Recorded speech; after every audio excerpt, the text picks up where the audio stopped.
Hello and welcome back to the Skippers View podcast, episode 226. Hi, my name is Hagen. That's Brett. Brought to you guys by Chinook Cedary. Make sure you use the code the Skippers View for 10% discount there. Brett, how you doing? I know it's been a little bit of time here. We're starting to probably get on a little bit more of a better schedule here now. Get things going for a lot better. But how you doing? I'm doing good, man. Doing good. I wish the Yankees were doing more. But it's been good. It's been super busy, and that's the main reason why we've been kind of off schedule. I know we promised the people that would be better. I think starting next week we could really start that. And obviously I say that and then we're gonna head right into the holiday season where it's like, oh man, we're gonna miss an episode. But for those who do listen to us, the oh so few many, notice how I put it's oh so few many. But we miss talking ball, and winter meetings is the best way for us to hop on, and we got a bunch of blogs coming out this week about free agency and who we think we should sign. But Hagen, how are you doing? Like your Mets, we could start there. Like I think that's not the biggest signing, but your Mets, what's going on? You got a few things going on this week. Yeah, it was a busy day. Obviously, we talked about earlier in the Skippers View group chat, just that it was a pretty bad day for the Mets, to be honest with you. Like, I'm not like personally like too upset over it right now at this moment in time. I'm still trying to collect my thoughts on things before I get upset on anything. I like to do that a little bit before I just make assumptions about David Stearns or all these things that happened. But yeah, obviously, it was kind of a rough day with them. Obviously, with Edwin Diaz, for all you don't know, he signed with the Los Angeles Dodgers. He went to the evil Dodgers. He signed with a 3-year, $69 million deal, deferring $4.5 million for all three of those years, so $13.5 million deferred total. So I thought this was crazy in my mind when this first dropped and I saw when Diaz was going to the Dodgers. We didn't have the contract right away there, and I thought immediately the Dodgers gave him 5 years and the Mets weren't going to give him that, so I assumed it was 5 years. But then I was really shocked to see that it was $69 million over 3 years, and I a little at the beginning I didn't really like that from David Stearns. I thought that was kind of stupid to not give him what he wanted there, especially when the Mets offer was at 3 years, $66 million. But then it gets reported back that Edwin Diaz didn't give the Mets a chance to match the Dodgers offer at all. So it just kind of seemed like to me that Edwin Diaz just wanted to be a Dodger, and there's nothing wrong with that too. You're a free agent. You have the ability to sign wherever you want. Especially too, who doesn't want to go play for the Dodgers right now? I mean, they needed a closer, and they won back-to-back World Series, and they're going to do everything they can to improve the roster. So I can't say I blame Edwin Diaz there. Yeah, I did read a little bit more into this because I was like, it would be on one hand, like the Mets had the money to pay Diaz, like clearly. I think, and nothing told me that he was definitely gone. This wasn't a free agent that we went into this like the Mets don't have a shot of getting him back. Like there's been clear examples of free agents where it's like, he's gone. He's gone after like once his time is up. With whatever team drafted him or brought him up or traded for him, whatever. Diaz, I totally thought was going to be back in New York. Honestly, I thought he was so going back to New York that when Devin Williams signed, it didn't even cross my mind that he's out now because of Devin Williams getting signed and them not really like looping him in. And like I read that right earlier today about them not like keeping him in the loop on that. But like, I don't know. The one takeaway I have from this, the deferment again, BS. I like the deferments are kind of getting ridiculous. I was at dinner tonight. I was actually going over Otani's contract with the deferment payment. And I didn't realize, like, dude, Otani's getting $2 million a year for 10 years. His contract's worth $700 million. The next 10 years after that, he gets $68 million a year for the next 10 years. Like, how is that even? How are the Dodgers going to compete with that type of contract? Maybe, like, you know what I mean? And like, they're deferring more. So obviously, they got thoughts and plans, but I don't know. Do you like this for baseball, the whole deferment thing, before we start rattling it off all these signs and trades that we've had the last couple of days? I normally historically have been a big deferment guy. I think there should be a limit on it. I don't know how exactly I would want that to be done, but I think there's for sure going to be something that's going to happen in the next CBA, and I think that's kind of why you're seeing a lot of these deals so far have had the deferments in them because teams are just trying to get the deferments done now because they know they're probably not going to be able to do that as much anymore after the next CBA negotiations. So I like the deferment, but I think like in a Diaz case like this where you're deferring 13.5 million, I'm perfectly fine with that. I think when you're deferring 680 million with Shohei Otani, like just not every team can do that. So like that, I can see that aspect of it. Yeah, it's kind of big, but obviously for the Mets, big news. And personally, by the way, about Devin Williams, we can talk about that real quick. Yes, was he not fantastic with the Yankees last year? The answer is yes. Was he still an effective reliever? Absolutely. And like this guy can get you saves, he can get you holds. He has wipeout stuff when he's on. And this year, even at the end of the year, there was that like little slump, and then he got it back for like a few weeks. Then it kind of like fizzled out. But like I think Devin Williams in a less stressful environment, which I think the Mets are, even though it's still New York, it's the Mets versus the Yankees. I think it's way more stressful going to the Bronx instead of Citi Field right now in Queens. And I think Devin Williams is going to be excellent for the Mets. I really do. I think this is a huge signing for you. I think this is a huge hole for the Yankees that they did not get this guy back. I know people are going to be like, what are you talking about? You watched him last year, but it's like, he's nasty. Yeah, I think it's a great take on it too. Obviously, I think you see Mets fans and Yankees fans when it first happened were like both saying this guy sucks and he's not that good anymore. Why does he get $50 million? But I'm totally with you there. I think Devin Williams just had a very unlucky year. Obviously, yes, the whiff went down a little bit. I don't want to change it, but it went down about like 11%, I believe, which is he's not elite whiff numbers though. Like Devin Williams had everything great under the hood. He's gonna have some bad luck, some bad infield defense behind him. I know, and it's just a reliever sample size too. Like if you just look at ERA for relievers, it's not the best predicament going forward on how good a guy is going to be. The best predictor. Sorry, excuse me there. And like you can just see that too. Like the Mets know that there's a reason why he got $50 million. It's not because he had a 4.5 ERA last year. It's because the Mets know that he's still an elite closer and could be a top five in baseball still. Well said. Um, let's talk about probably the second or third biggest fish of this entire free agency. I don't know how you rank Kyle Schwarber, but Schwarber's going back to Philly. What are your thoughts on that as a Met fan? I want to hear your take first.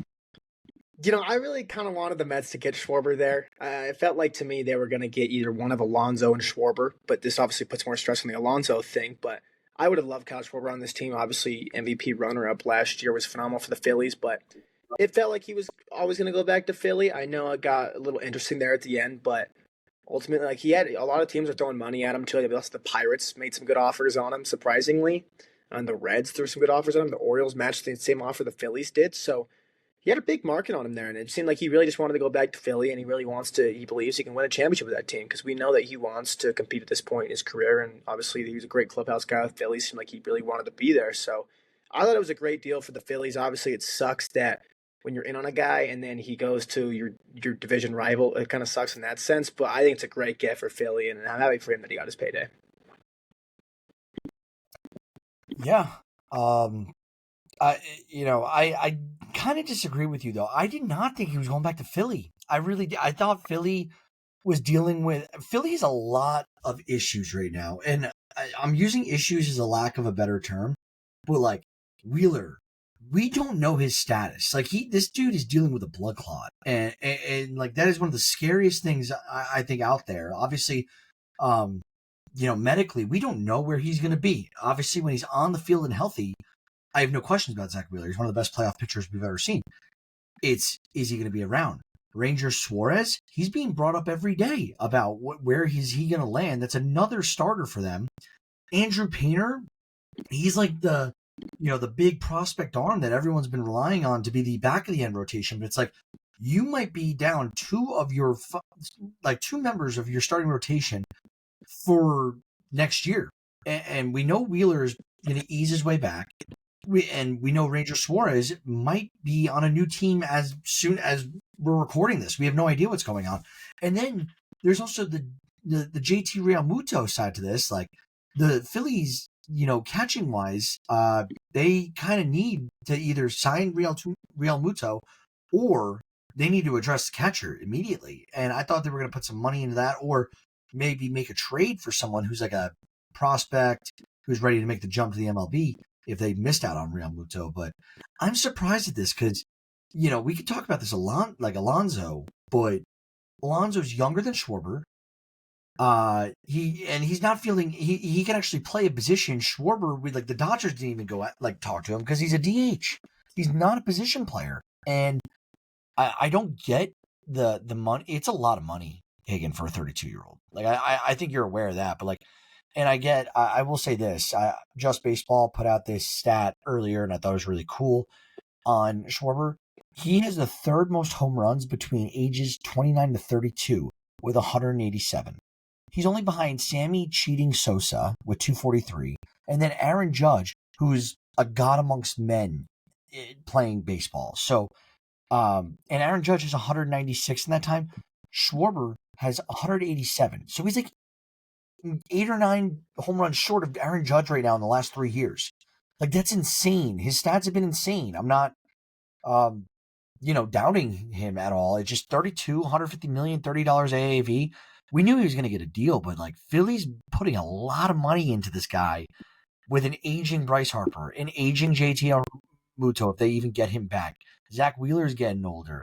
It's a lot. It's a lot of money. I was kind of surprised Philly brought him back, needless to say. Yeah, I mean, I can't disagree with that at all. That it is a lot of money there, and there's a lot of other things there. Like you said, like Ranger Suarez is a free agent. Like I don't know if I've really heard him linked to Philly at all. It seems like he's just kind of been. They're just going to take the draft pick for the qualifying offer that they threw to him. So he's going to be gone. It seems like Real Muto. I would assume they would at least want to bring him back. Obviously, just the clubhouse presence he has, the way he's able to handle his staff is known for being some of the best in baseball. Back there, obviously he's declining though, but he still can be a good catcher for him. I think Philly kind of wants this approach of running it back, and they really like their team they have, and they believe in them, even though they can maybe if they add a little bit more over the hump. Because we all know that it's not just like baseball's fluky when you get in the playoffs sometimes. Like just because you had the same team and it's a year farther, I don't think you need to like shake up the entire core and say we need a whole new group in here to not win. I know that's like big. A lot of people will say you need to shake everything up, especially for them when they really haven't done anything in the postseason since they went to the World Series. Like that was what 2022, and they haven't done really shit since then. And so I can see the sense for shakeup like that. But I think Philly has, if they bring those guys back, they have a good enough team to go out there and win the World Series again. Like we forget how good the Phillies were last year. Yeah, and the other thing, back to my point about the aging, I purposely didn't say Aaron Nola, Aaron Nola, I was checking out other birthdays on the depth chart, and he's 1993. He's 4 months older than me, and I like refuse to call him old. Just because I saw that real quick. But he's in his 30s now too. So you got Luzardo, Nola, Wheeler, and Sanchez for next year, and that's assuming Ranger Suarez is gone. We don't know if Wheeler's come back, so you're relying on Christopher Sanchez to have another fantastic year. You're relying on Aaron Nola, and then Andrew Painter is your number 3 if Ranger Suarez goes the other way, and Wheeler, he's a total question mark as of right now. It's a lot of money for a DH, Hagen. Here, I'm going to let you talk, though. Let's talk about your doppelganger. Yeah, so obviously the biggest pitcher contract we had this entire offseason so far. Really, the only like big of those pitcher names that's signed so far is Dylan Cease. Going to the Toronto Blue Jays on a 7-year, $210 million deal. There's some deferrals in there. I believe the present day value went down to around $186 million, but still, he's going to get his bag from that. I thought it was great for Toronto to go out there and do that, especially from you see a team that me and you were both hated on pretty much the entire year until the postseason, and we started kind of buying them a little bit. But I love when you see a team that comes. I'm still hating. But I love when a team goes to the World Series and they don't like just say, "Hey, that was enough. We got a revenue from that. We don't need to do anything. We already believe our team's good enough. Let's just retain who we had." They said, "No, let's add to that." They said, "Hey, we almost beat the Dodgers, who is the best team we've seen in years and decades. We almost beat them in the World Series in the extra innings." And they say, let's go out and get Dylan Cease now. They're still in on Bo Bichette too. You go add to a rotation. You have Gosman, you have Bieber, you have Cease in there. You Savage still has another year there. You still have Jose Barrios, Bowden Francis, Eric Lauer. And also just signed another guy we're going to talk about here in a sec too. Like this is a great signing for Toronto to go out there and sign him. I know everyone's going to say Dylan Cease is he's a 4 ERA guy and he can be very fluky. Yes, I get that, but in this day and age of baseball, like just look at a guy who got $200 million. Don't look at what his numbers have been. Look at how he's getting paid, and look at like how GMs are viewing Dylan Cease. There are people are GMs on the team, and they're a lot smarter than all of us on Twitter and on podcasts here. They know what they're doing, and there's a reason why Dylan Cease got $200 million from the Toronto Blue Jays. Yeah, and I agree with you here on Dylan Cease. I was a big Dylan Cease. I didn't want the Yankees necessarily to go after him. I wanted him to go to a contender, and it just so happened to be the one contender that's in the Yankees division, which pissed me off a little bit. But needless to say, we're now talking a rotation that looks like Kevin Gausman, Shane Bieber, Dylan Cease, Trey is Savage, and then they got options at the back end with between Jose Barrios, Eric Lauer, Bowden Francis. Toronto just added a guy who not only, has a career sub 4 ERA, he's a 3.88, as you said, but in the last, since 2021, the least amount of innings he's pitched is 165.2. He's been 184, 177, 189, 168. This guy is an iron horse on the mound and a guy who could eat a lot of innings for you. And when you look at guys like Shane Bieber's, like, he's getting older on this rotation. He's not going to be able to give as many innings as he probably was 3-4 years ago. And he also, he came back to the end of the year last year from major surgery. So I'm not saying he's done for. Obviously, we saw him pitch, but it's like, Shane Bieber's no spring chicken. And I think bringing in a 29-year-old in Dylan Cease, who's a highly effective pitcher, I think is a great move for Toronto. Hate it for everyone else in the American League, but love it for Toronto. The big thing I love about this, Hagen, is these teams who sign a player thinking they did the fans justice or a service by signing one guy. You can't sign one guy and then move on. They went out and they got their guy at the beginning of last year when they extended Vladimir Guerrero Jr. Now they're putting their money where their mouth is, and in the famous words of the man, the myth, the legend, YG, scared money don't make no money. They are spending, and it's awesome to see it if you're a Toronto fan, because it's like exactly what you just said. They're using their World Series attempt. They're not just taking the revenue and collecting profits and calling it a day. They're hungry. They want to go win, and I think more teams need to learn by example. Like, yeah, I wouldn't be surprised if we see the Athletics do something like this in the next coming years. Nick Kurtz is going to get a massive extension. They need to sign guys on top of Nick Kurtz, and it's just a perfect example of this team in the American League can rinse and repeat what Toronto's doing on the western side of the country. And heck, who knows? Maybe the Athletics with all their young guys add some guys after an extension for Nick Kurtz, and you'll be sitting pretty in the same spot as Toronto right now because their rotation looks great. The lineup looks great, especially if they get Bo Bichette back. And I think Toronto right now is obviously they're going to be a top 3 team in the American League next year. But, if everything goes well. But they look very good and they look scary on paper. Yeah, they really do. And we've seen this, it shouldn't come as a surprise to anyone either. Obviously, we've seen them in on pretty much the marquee free agents the last couple of seasons that they want to get these guys. Obviously, the Shohei Ohtani, we all know what happened there. But the Pete Alonso last year they were in on. They're in on all these free agents. On the Aaron Judge, like they're in on all of these big guys. They just never landed any of them. And I think Vlad signing him, I think, was such the key to this because they really have a future with Toronto. The people didn't really know if they were going to re-sign Vlad or what they were going to do with Bichette. There was no really long-term players they had there. Their farm system really wasn't looking great. So I don't think people really wanted to sign there for 10 years or whatever it was going to be because they didn't know how the future was going to look on this team. The GMs were looking like they were probably going to get fired at the beginning of the year. Their contracts going up and stuff. And then you sign a Vlad Guerrero Jr. back, and then you see people want to come there now. You mix that with an ownership group that is the second largest in baseball behind Steve Cohen. They want to spend their money, and they just came off a phenomenal season, one of the best seasons of franchise history, the best in I don't even know how long. And then you go out and you do this, and then you can go off on the heels of that. You go out there and you sign Cody Ponce, the KBO MVP, to a 3-year, $30 million deal. Take a chance on him, who was one of the really popular names, too, on these lower, middle-end pitchers. Give him $10 million a year. He gives you 150 innings and he throws like a 4.5 ERA. That deal's great. He doesn't have to, like, for $10 million for a starting pitcher in today's age, that's really good money, even if he just gives you a 4.2 to a 4.5 and he gives you 150, 60 innings. Yeah, I agree. I don't know much about Ponce, but I didn't realize he won the MVP in the KBO last year. That's a notable signing for Toronto. And he could be, exactly like you said, he could be a starter, he could be a swingman. That's a great signing for Toronto based off the numbers alone.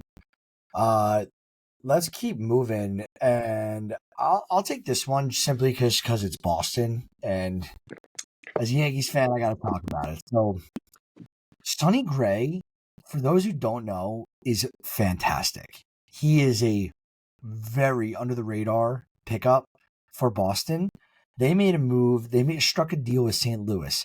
So they gave away a couple prospects. Probably none of them will be as good as Sonny Gray has been or is. So I think Boston won this deal just based off that. Seems like Boston's being really patient with their prospects right now. Like, obviously, the group chat's been popping off all day about like potential for trading Duran and getting some guys, or trading, for Ketel Marte and giving up some guys. It's been all over the place. And Dean, Sam, obviously our resident Boston fans, I think they're really happy about the Sonny Gray signing. And they struck a deal with the Pittsburgh Pirates last week for Johan Oviedo. So this is a 5-player trade. Password, I'm not even going to pronounce his name, but Jahasnin. I said I'm not going to do it, then I tried it. Garcia. He's not a Pittsburgh. And it seems like Boston, they got their arms.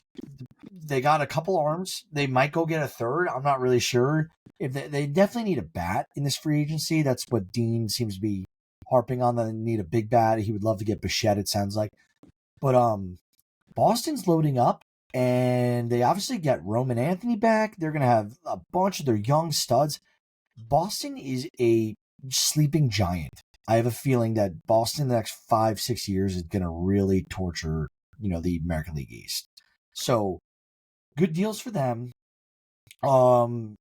I will say this, the New York-Boston rivalry, it's heating up. And that's really what I wanted to hone in on today. Like, you got Chapman saying, quote unquote, he would rather be dead than play for the New York Yankees again. And on top of that, Sonny Gray, he's immediate interview saying he never wanted to go to New York in the first place. And then Brian Cashman, the GM's, commenting on that, saying, that is not true. That Sonny Gray said he wanted out of Oakland. I want to win a world championship. He was communicating that to a bunch of people, Cashman's saying, and then he wants to be a Yankee. So we have two totally different sides of the story here going on, whether, Sonny Gray's telling the truth or Cashman's telling the truth. I have a feeling I know who's telling the truth, and I don't think he's on my team, on my side, unfortunately.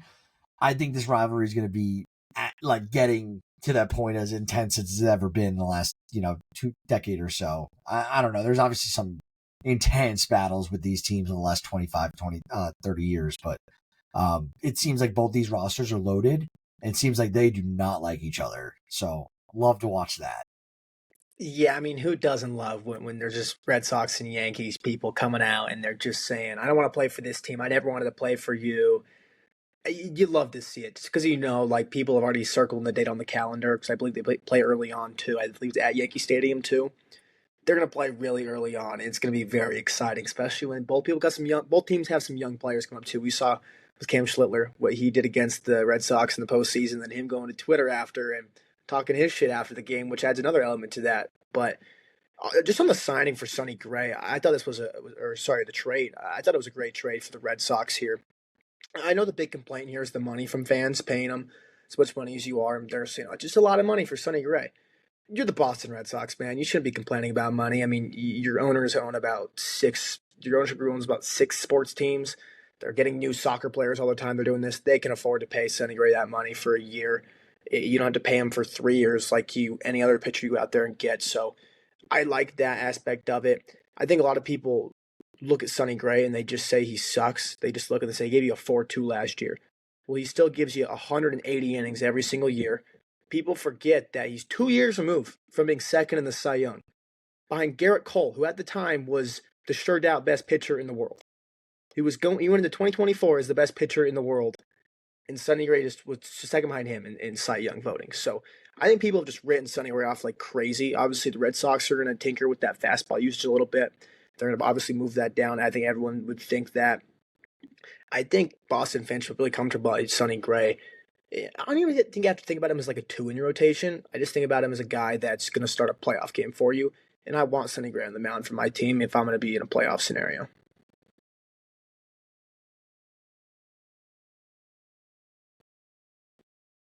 You got the mute button on. You got the mute button on, Brett. I hit the space bar. Did not mean to do that. No, we can keep going. I think that's well said. Well said. take me through this Orioles signing. So they signed 2 players. Walk me through this, Hagen. Yes, they've made 2 little bullpen acquisitions, which have been pretty nice for them so far. Obviously, the one today that was really under the radar about 30 minutes before we hopped on. Gregory Soto, left-handed pitcher from the Mets and the Orioles last year, bringing him back there. Oh, sorry, Pittsburgh was going there. Sorry, excuse me here, Baltimore. Got confused with the Gregory Soto's old team there. But Ryan Helsley, yeah, Ryan Helsley, another Met, going over there to Baltimore. I really like this deal for them. I really liked it because I think Ryan Helsley is a pitcher that he went to the Mets and had that like 7.8 ERA, whatever it was. I think a lot of people just looked at him and said he sucks now. And I think that we saw from his market too, there was a lot of teams interested on him. That we saw that teams don't believe that's what he was. He obviously was struggling with the pitch tipping issue, and he was there. Even though he had a 7.8 ERA, the expected ERA, the FIP was a lot better than that suggested. I know it was still around a 4 or 5 cents, but that's way better. That's 2 or 3 runs more better than what it was before. So I think this is a great get for them too, obviously, because it was uncertain with what you had in the back end right now as your bullpen with Felix Bautista. Obviously, him being injury prone the last couple of years, you needed a for sure lockdown guy there at the back end. So I really like that deal for him. Yeah. I think that the Orioles are, I hope that they sign more than Helsley. They obviously need some starters. And if the expectations that Helsley is going to become a starter, I know that discussion was brought up. I don't think that's what you should be doing with Ryan Helsley, like a guy who's throwing 105 miles an hour, however hard Helsley throws it. That just sounds to me like a ticking time bomb that his arm's going to fall off his shoulder if he tries to start as an MLB starter here. But I think Helsley's nasty, and I know you have a specific thought on him because he came to the Mets for a little bit at the deadline. But before that, he was disgusting. So I think this is good for Baltimore, and once again on this podcast, bad for the Yankees. And seems to be the ringing theme of this episode. It seems like New York's not signing anyone, and the American League East is bolstering all their rosters right now. I do want to walk through this trade here. So jumping ship from that, let's stop talking about the American League East. Let's talk about the American League West, because Seattle and Washington, they struck a deal, and this is a super intriguing one. The reason why it's intriguing is because the Mariners, they sent their top catching prospect, and he's also a top 100 prospect. I forgot what number overall, but Harry Ford, he's a catcher. He's going to Washington in exchange for Jose Ferrer, a reliever out of Washington. And I love this deal for Washington because I think Washington, I love this deal for both teams, actually, not to sound like too overly optimistic. Like, the Mariners don't need a catcher. They have Cal Raleigh. He's the best catcher in baseball. And he'll be there for at least I forgot how long his deal is, but he's signed. So they extended him, I think, was it before last season they extended him, or was it 2 years ago? Yeah, before last season, they got him signed till 2030 with a vesting option in 2031. There you go. You got him for 5 years, possibly 6. The Nationals suck. And I'm sorry, Washington fans. I know whenever anyone is talking Washington baseball right now, you're either mentioning James Wood, you're mentioning when is Dylan Cruz going to make, or, is he going to make this team? Is he going to be, a bust? And then people talk about CJ Abrams. And half the time when we're talking about the talented CJ Abrams, we're talking about his gambling and misbehaving, not necessarily good things, or staying out of the casino too. What was it? CJ Abrams, and who was at the casino too late? I believe it was just another Abrams, but yeah, it was out late at the casino on a game night. Okay, yeah. So, like, it's not good in Washington right now. And we know this team, they sold out, they went out and they won a World Series, and then no more Scherzer, no more Juan Soto, no more Bryce Harper. Like, they've gotten rid of some and obviously Harper is not there for the World Series, just so if anyone wants to be like, he wasn't there. I know. They've gotten rid of superstar, perennial players in the last few years that they don't have anymore. And they went in on prospects, and this is what happens if you don't hit on your prospects a lot of the time. And if you look at the Washington rotation right now, Mackenzie Gore, I believe, is like the most talked about tradable piece right now, or one of them. Correct me if I'm wrong, right? Yeah. And then the rest of the rotation, Jake Irvin, Cade Cavalli, Brad Lord, Andrew Alvarez. That's the rotation right now, Hagen. That's horrible. That is not, like, I'm not saying like individually these guys are good or bad. I'm saying the rotation as a whole. You have no clear-cut one without Mackenzie Gore. You have no clear-cut anything. I don't even know how the identity of this rotation. Like, hopefully we get outs. Like that's what that rotation would be. Like, it's, I don't know. It's bad. And I think that their lineup is bad. I think James Wood is who you build around. You try to get him extend. I don't know if he signed a deal, but adding Harry Ford now to the mix, if Harry Ford pans out, you kind of got 2-3 positions in the lineup now secured. And the positive side of this, if with Wood, if Abrams is talented, he just needs to put it all together and, gain a little maturity here. If Harry Ford works out and Dylan Cruz works out, you got 2 outfielders, a catcher, and a shortstop who are all under the age of 26. So a lot of work to do, but there is light at the end of the tunnel if this trade hits for Washington.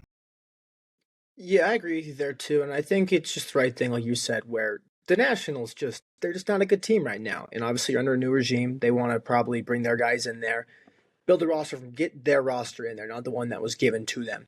And that's why I think you're hearing a lot of all these Washington trade rumors of the guys that are probably going to get traded here is because they know they're not going to compete for anything. I just looked the over under for next year for them. It's set at 68.5, and they're not going to be out here signing any big names, anything like that. So it's going to be pretty close to that. I can't see it being over 70.5 by the end of the offseason there. So I like that for them. Get a guy in Harry Ford who had a big bounce back year from 2024 that he was lost a little bit of his prospect hype a little bit, you could say, and then he had a good bounce back last year. So I like that for them.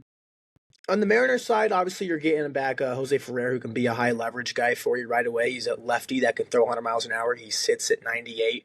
Who doesn't like that? Obviously, he has a great sinker. It does a little bit of changeup, occasionally with wrinkle in a slider there in a little bit, but he has some great stuff there, and he can be slide in for a high leverage guy there. And you have him for 4 years of team control too, which is nice. My only issue with the Mariners side of this is I felt like you probably could have gotten more for Harry Ford. I know maybe this is the guy they really want in their idea, and he turns into a great setup man for them, and they don't really care about that. But I just thought you could have probably got more with him. I thought that for how often you've heard Harry Ford in trade talks for like 2 years now, I just didn't really think it would be for a setup guy. I don't know. I still like Jose Ferrer for him. I just didn't really think that it would be Harry Ford the deal. Yeah.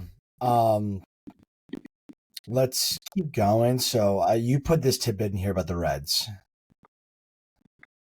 Yeah, so Emilio Pagan, who was the closer for Cincinnati last year, he just agreed to a 2-year contract to go back with the team as the closer in 2026. That's an absolutely great get for him. Emilio Pagan, do you look at his baseball savant page? I feel like a lot of people aren't very familiar with Emilio Pagan and what he's able to do. There is so much red on his baseball savant page. Like, you're going to be surprised if you go look at that. He was one of the most underrated closers in baseball last year, in my opinion. Obviously, a 2.88 ERA in 68 innings, a sub-1 WHIP. It was incredible. The only thing he really struggled with was getting ground balls, but for what he does, I don't think he really cared too much about that.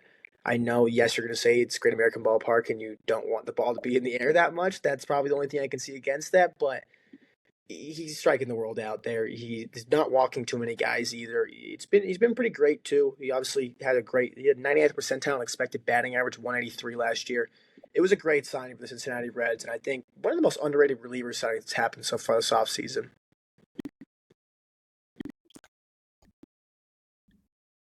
Well said. I think Cincinnati, obviously they needed this, but at the same time, like, it's just kind of like, I don't even know how to say it. Like, just like, it's tasteless because, and when I say that, maybe I'm not using that word right here, but I mean, like this team was looking at Kyle Schwarber like a week ago, like, oh, we might get the hometown kid to come back, and now it's like your first deal is Emilio Pagan. Like Cincinnati has been flirting with, we have young, movable assets for the last 4 or 5 years. I feel, and like solid prospects, and I'm talking about everyone not named Ellie De La Cruz, and then they got Ellie.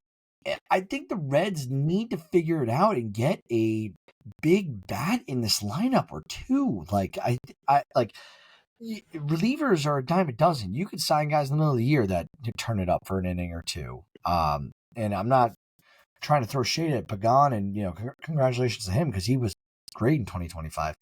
I just think that for the Reds, like if I'm a Reds fan, this is just like it's like one of those signings. Like we need to find a bigger fish is what I'm getting at. But and we'll keep going. And real quick sorry, too, just when you brought up that Schwarber point and them not really doing any sexy moves by any, if you want to put it that way, I got a bone to pick with Cincinnati Reds too because they were in on Kyle Schwarber. They gave him a very good deal. I believe it was $140 million they were at in Kyle Schwarber. So they showed the world that they can spend that money on a big time free agent. And then once they miss out on him, they come out and they say that we're not going to sign any big time free agents. We're going to operate how we were normally going to do that. And I believe that was $5 to $10 million signings they said they were going to work with there. So you show the world that you can afford a Kyle Schwarber and you'll feel fine with it going after a guy like that. And then when he's gone, you say, "No, screw everyone else to the top guys.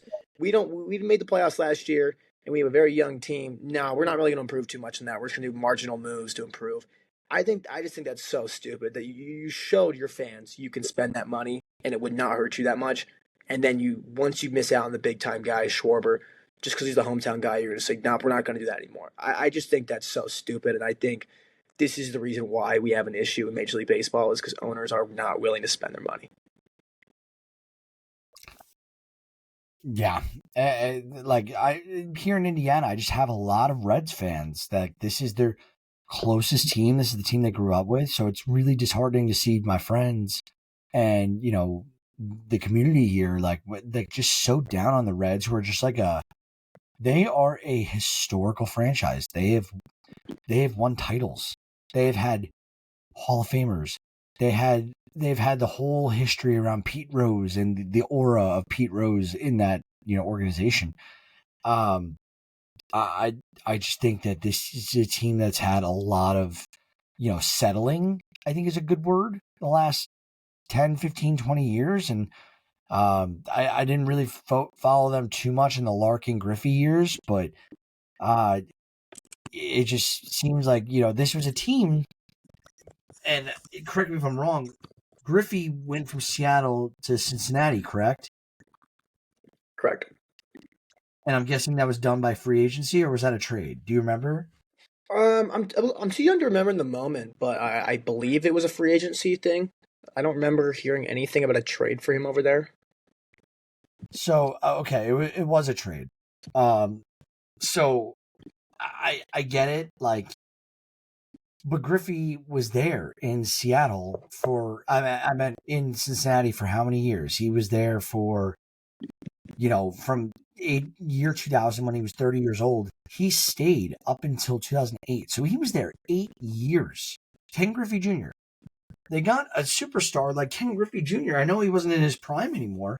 They got him to stay for 8 years. This is a team that can't get anyone to stay right now or anyone to sign. Yeah, I know he was traded. That's why I was bringing that up. But, I don't know. We can move on. Cincinnati needs to become more appealing. And finally, you added this right before the show. Did you already talk about Soto on the signing? That's what I got mixed up on a little bit earlier. But he went over. Baltimore. Okay. Yeah, I got it mixed up a little bit right before, but he signed like 30 minutes before we hopped on here, so I added it on there just because I thought it was just cool to see the Pittsburghs making a move, signing Gregory Soto to a 1-year, $7.75 million deal. Obviously, a left-handed reliever. He has some good stuff. He can be very good. He can be very bad too. But I like Pittsburgh taking a shot and showing that they're going to sign guys this offseason, help improve their team, especially with the bullpen that was atrocious, to put it lightly, with them. And they needed any help they could really get there. So shout out to Pittsburgh for making the move out there, and good for Gregory Soto. Absolutely. I love it for Pittsburgh. It's not what they need. Like, obviously they need bullpen help, but they need hitting. They need hitting, and like, I want Paul Skeens to be a lifetime Pirate. I don't want. I like the same organization throughout the entire career stuff. I know that's not always the case, just because this is a profession and guys are trying to get paid. But for Paul Skeens and the Pittsburgh fans, they deserve to have a guy like Paul Skeens rostered and paid and happy in Pittsburgh. And they have all the resources capable to make that happen. It's just whether they will or not. How long will they play chicken with Paul Skeens for? So that being said, that's been the bigger news and transactions this week. We obviously I believe tomorrow's the last day of winter meetings. We're recording this Tuesday, December 9th, right around 10:30 Eastern. So there might be some guys who sign later tonight that we hear about later. But that's it for news and notes. Let's move to some of the other stuff going on. And, if you could see right over my shoulder, all these baseballs, I bring them up a lot. They're all signed by Hall of Famers. And I need to add a new one because Jeff Kent is heading to Cooperstown. So, Hagen, what are your thoughts on Jeff Kent, who I didn't know this? He's the all-time home run leader for the second base position. He earns this through the ballot with the contemporary era ballot. It's a group of, I believe it's 12 folks that vote on this. And I believe you need, 8 or 9 votes in order to get in out of the 12? I believe you need to get 75% of them. Okay. So Jeff Kent, he's in.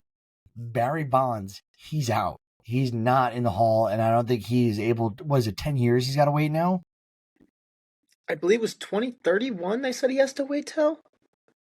2031. Okay. Let's focus on Jeff Kent. That's on me for bringing up both. Do you think Jeff Kent should be in the Hall of Fame?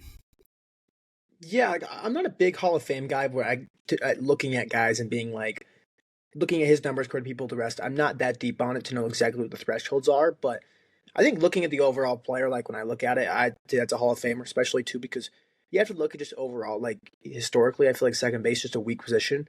And I know a lot of people nowadays just want to look at the WAR and just say, "Oh, yeah, he has a good WAR." No, he doesn't. This you got to factor in that WAR takes into account positional adjustment. So like a second base is not going to accumulate WAR like a shortstop. Like he can put up the same exact numbers, put up the same defensive offensive numbers, but just because his position, he's not going to have as high as WAR as a shortstop.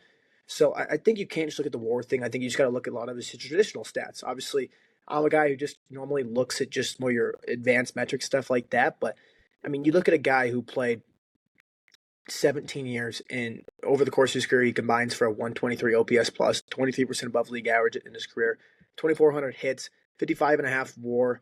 I know the defense struggled from what I've heard about him, but this is a great hitter. I mean, he obviously won the MVP too. He had some great years with the Giants, so he had the peak there too. That was great. I value peak too when I look at Hall of Famers. So I think this was the right call.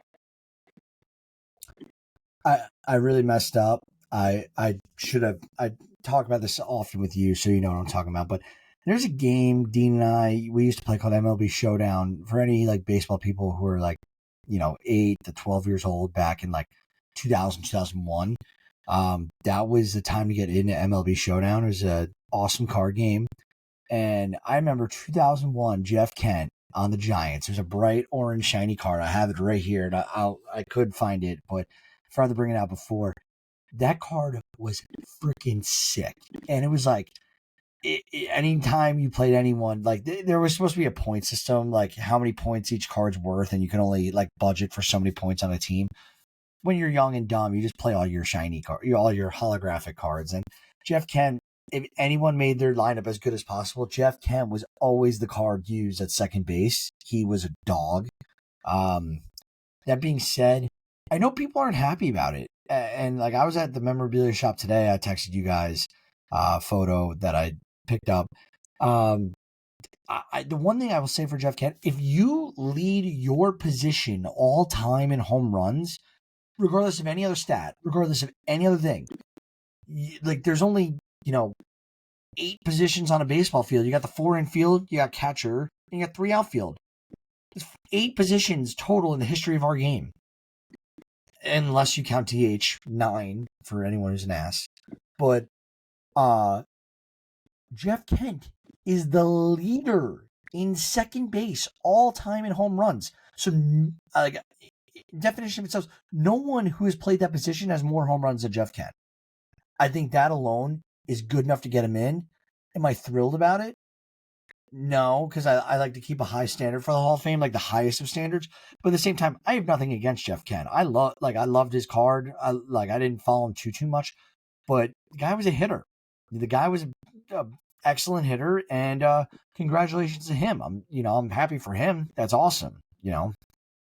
Just now I need to buy another autograph. Yeah, I think it shows too. Just kind of reminded me when I heard he was in the Hall of Fame. I'm so young that like I was not familiar with Jeff Kent at all.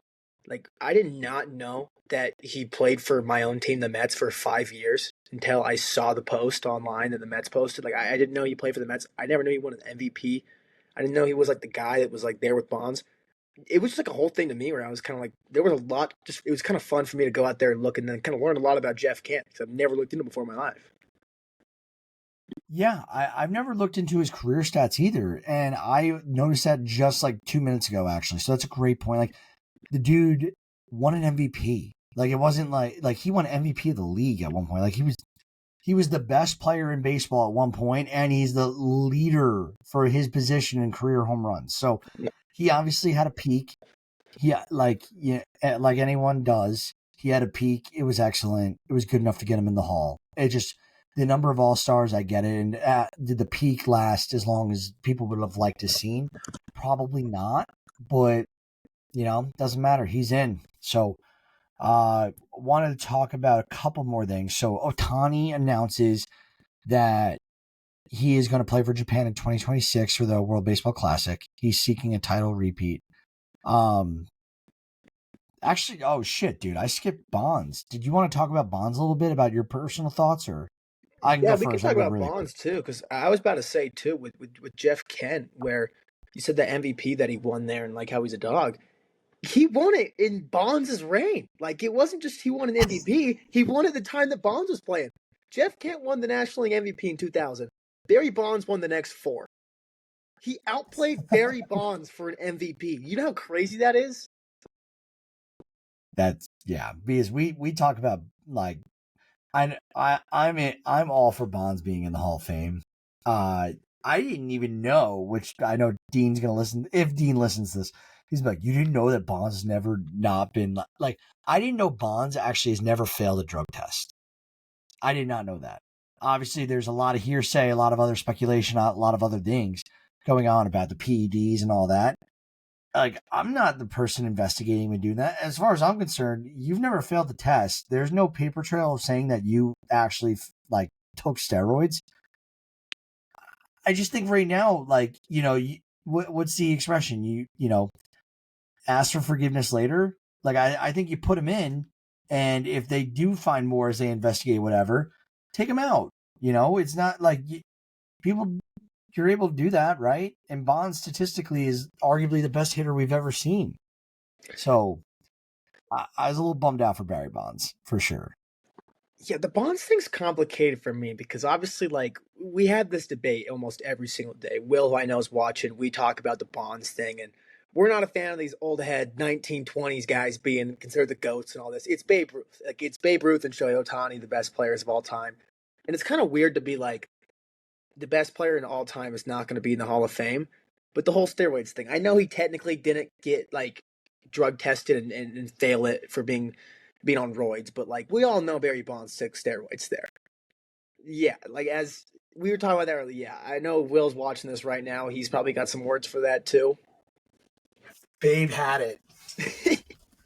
But yeah, it's just a weird thing with the Bonds thing for me. It just I know he technically didn't fail a drug test at all, but we all knew he took steroids and stuff. So I can see the point of like you want to keep it a sacred thing, the Hall of Fame. So I can see the aspect of it, but it's also like the guy was so good and like Major League Baseball was almost promoting these guys to do steroids. They weren't really like I guess letting them is the right way to put it, not promoting, is it? but they were just letting these guys do it because they knew at the time baseball, they needed those guys to help revive baseball and make it fun again. You ask anyone who's over the age of 30 the best era of baseball is, and they say it was the steroid era. Everyone always talks about how fun of baseball it is. That's like the era I miss the most, and I wish I could have watched. But I think another factor too, the reason why I don't think he'll ever get in, is the fact that there's like it's writers and stuff a lot of the time that were voting for him. And Barry Bonds is known for just being a complete asshole to the media in his days, and nobody liked him, and he didn't like them either. So I think yesterday made me kind of realize too. I just don't think Barry Bonds is ever going to get in, which it kind of sucks. Dean wrote a couple pieces about Barry Bonds, and he wrote them last year. Was like preparing for this week a year ago. I think he said it well. Like, one thing to take note of, like the writers and the old heads, they're kind of like Hall of Famers. They are dying out, and it's a younger, group of people who want to see Barry Bonds get in. I'm not saying that guarantees Barry Bonds gets in, because there's going to be people like Dean, anyone associated with cheating ever, Dean's against, which I love that. Like, this is my line. You cross my line, you're not in. And I think that as a purist, like, there will be baseball purists, and I think that people will keep him out no matter what. I'm very interested to see how this plays out, though, over the next decade. Obviously we'll tell again in 2031 whether he's going to get in or not, but right now it's kind of like baseball's biggest elephant in the room in terms of the Hall of Fame conversation. Is Barry Bonds going to get in? I mentioned the Ohtani piece. The White Sox, they won the draft lottery. They're going to get the number 1 overall pick. Obviously, in baseball, that means a lot less than like basketball or football. So, congratulations, Chicago. And then the last thing I want to talk about, winter meetings close tomorrow. We have the Rule 5 draft. I'm paying attention. There are a few Yankee arms that are going to be in there. So we'll see what happens with that. Outside of that, Hagen, do you got anything else besides this, winter meetings and World Baseball stuff? World Baseball Classic, I should say. I mean, it's a couple things. Obviously, there was just so many names that said they were playing today. If you just go look at the World Baseball Classic, one of their social medias, I recommend looking at that.